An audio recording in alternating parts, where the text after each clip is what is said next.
Hey everybody, welcome back to my channel. So today I'm covering 90 Day Fiance season 7 episode 12. It looks like we're maybe one episode away from the tell-all because you're starting to see people getting married.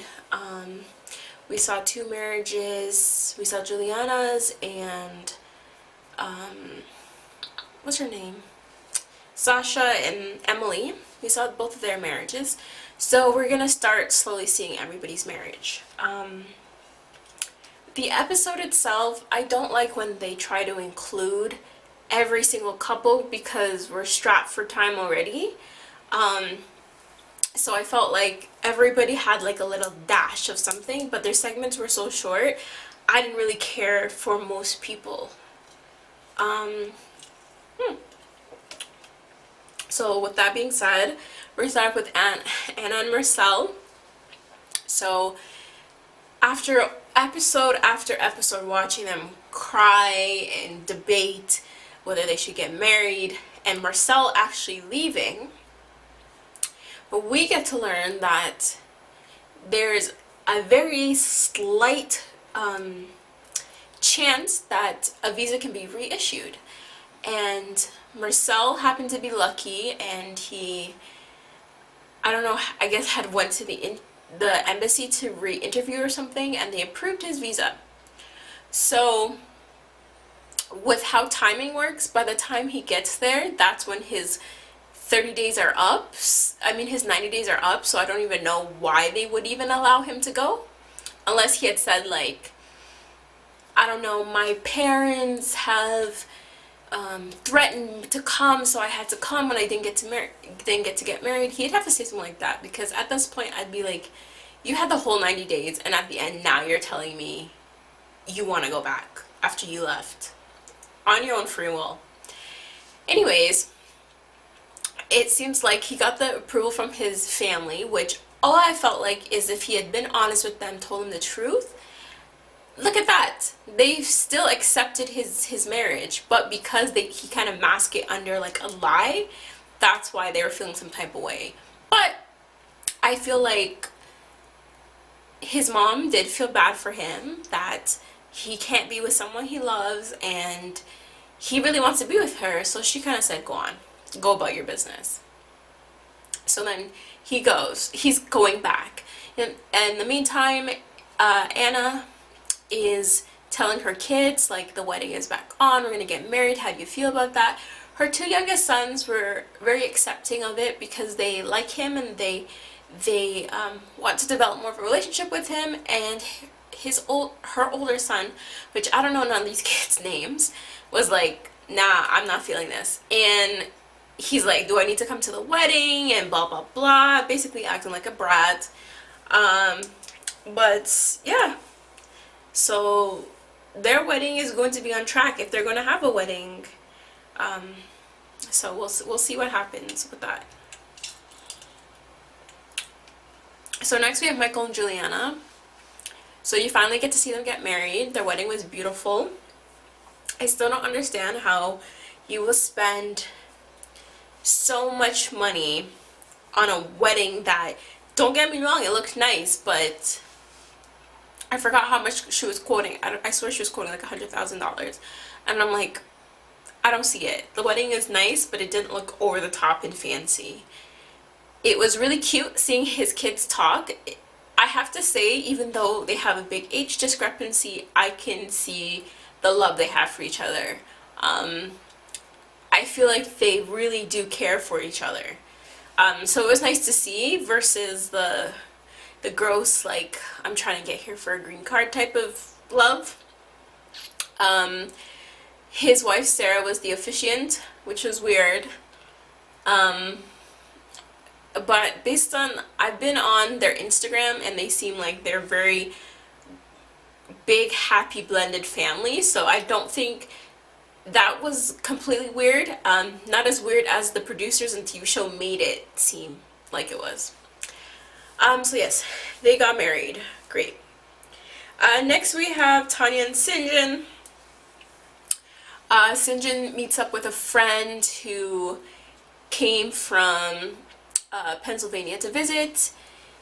He basically tells him that, and I do not know how to pronounce that man's name, he tells him that Tonya says that she doesn't feel like they're soulmates, and he's wondering if he made a mistake because he feels like they're soulmates, and Ray, and blah blah blah. And his friend's like, oh, don't you think that's kind of like a red flag?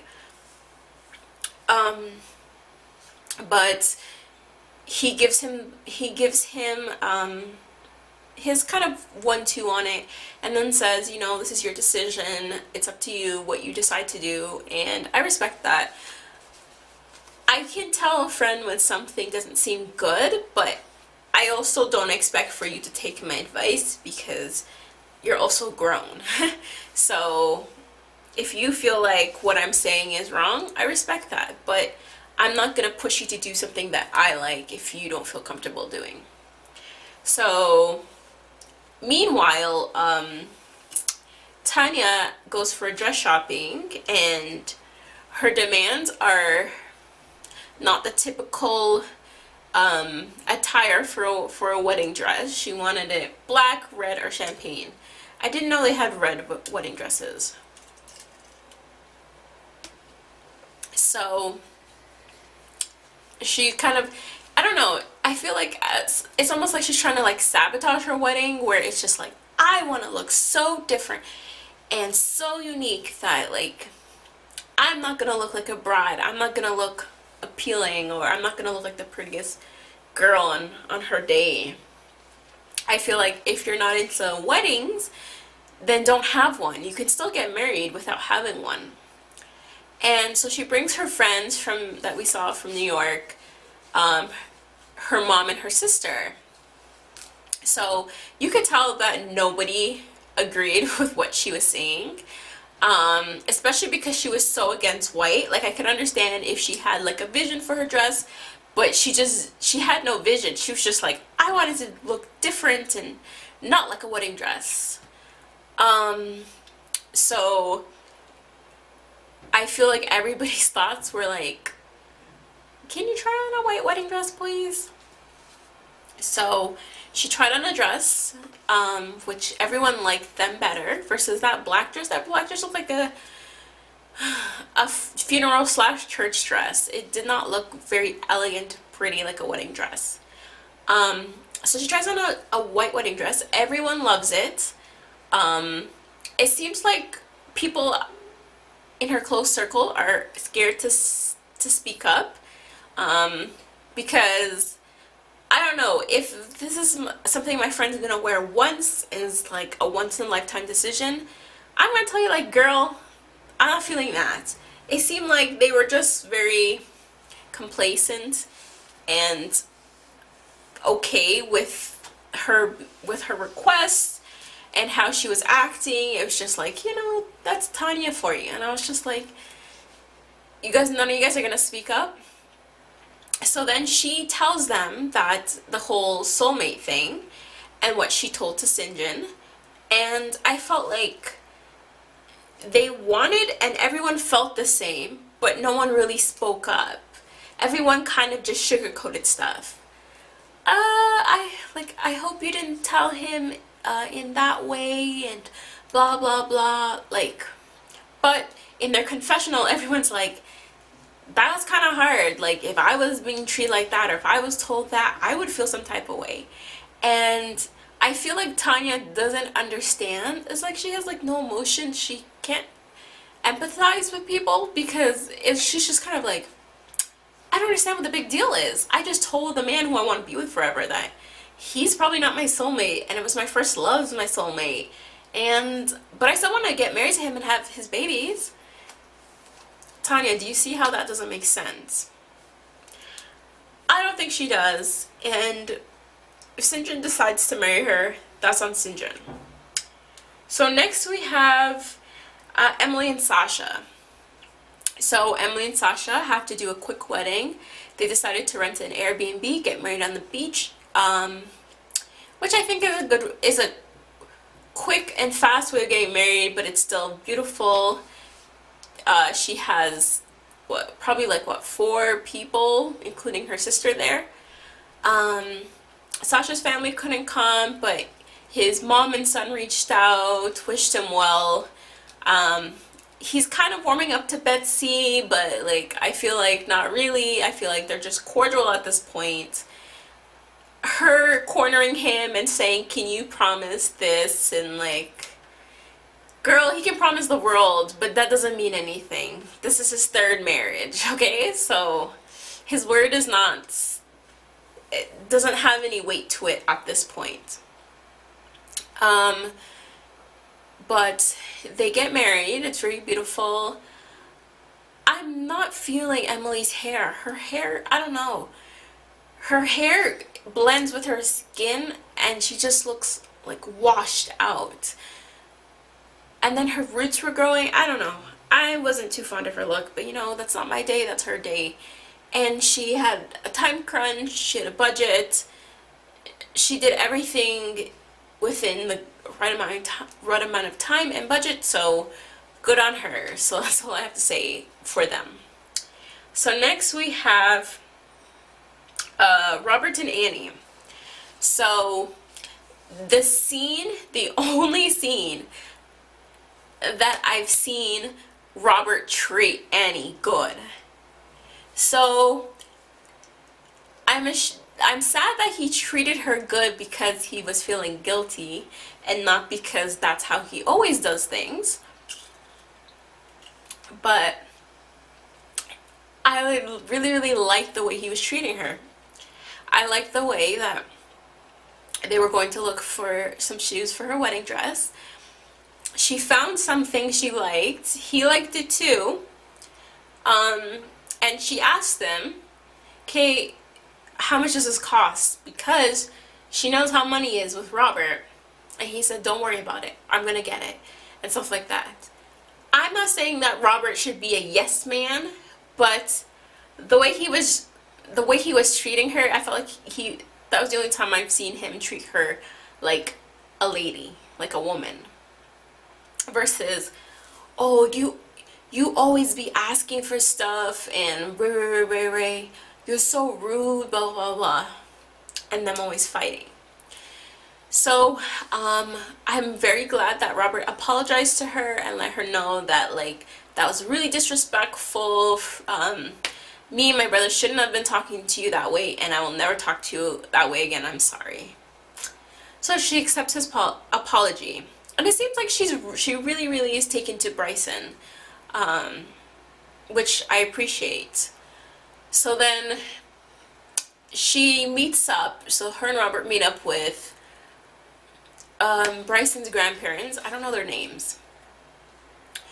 I don't know how the conversation took a left turn to, okay, I can understand they're skeptical about them loving each other. Is this relationship gonna work? Blah blah blah.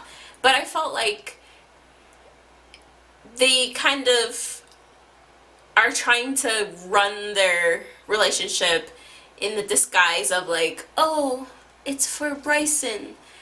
We want to put Bryson's needs first."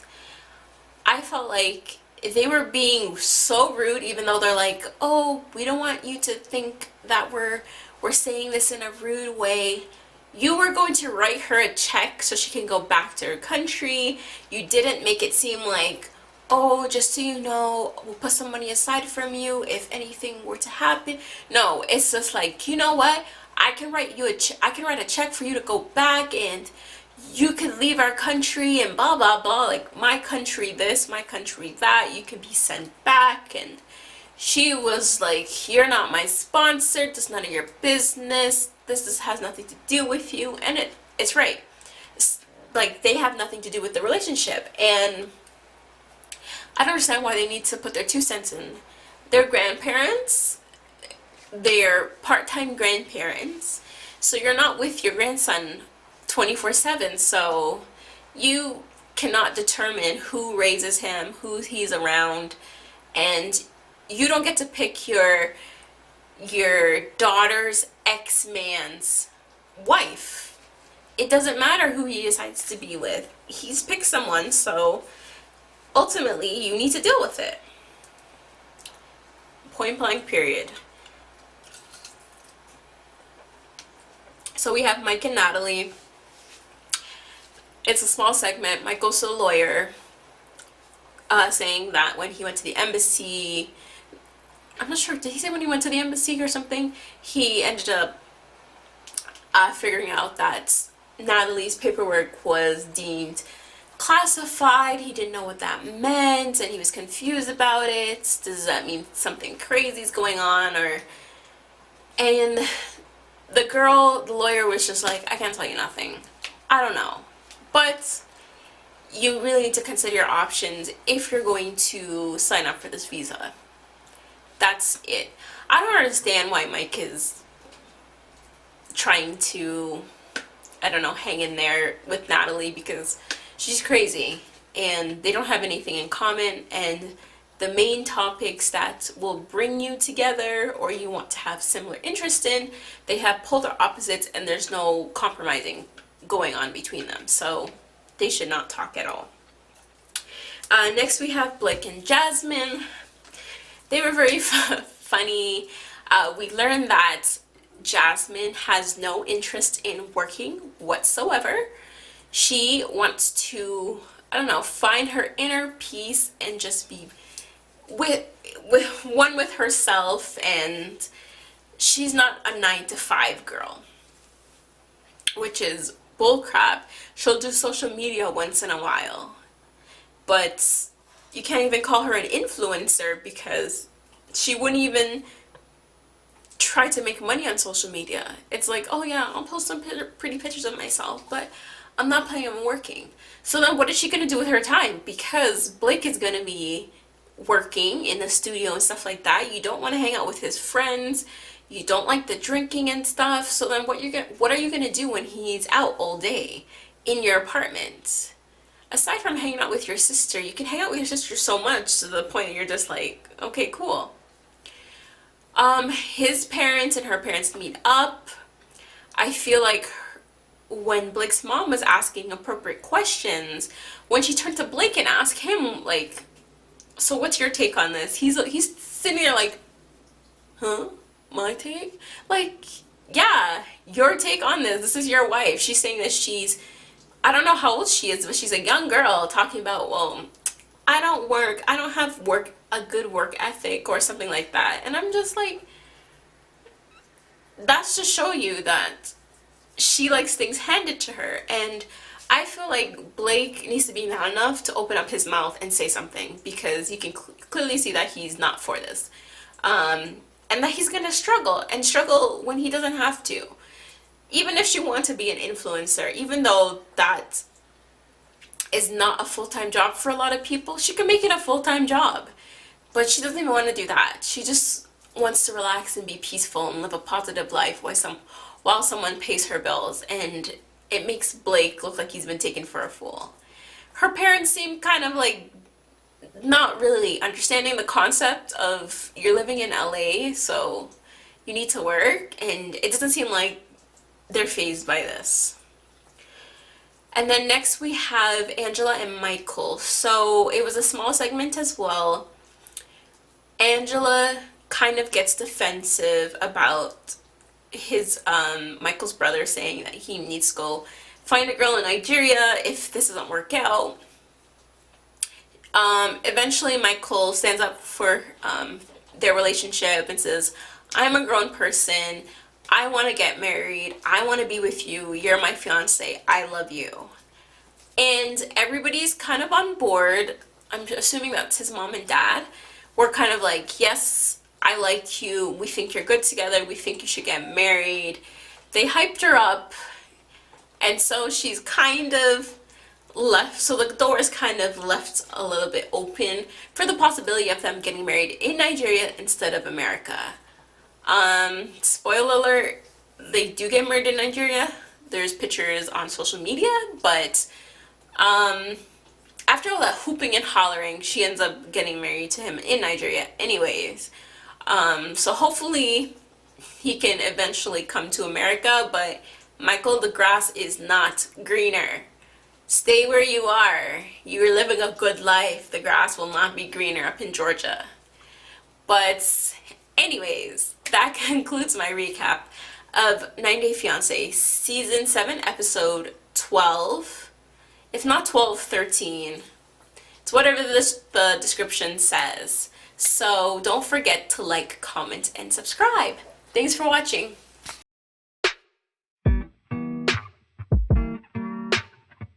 Yeah, yeah, yeah, yeah.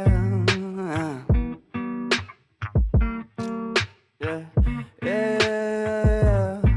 I'm just a dumb cunt, fucking sick and tired of it. Maybe I could front love, maybe I could buy a zip, maybe I get fucked up. Next time I could save some. Why it's gotta be like this? Why it's gotta be that way? Put it inside. Feel so rise up, banging on that loud.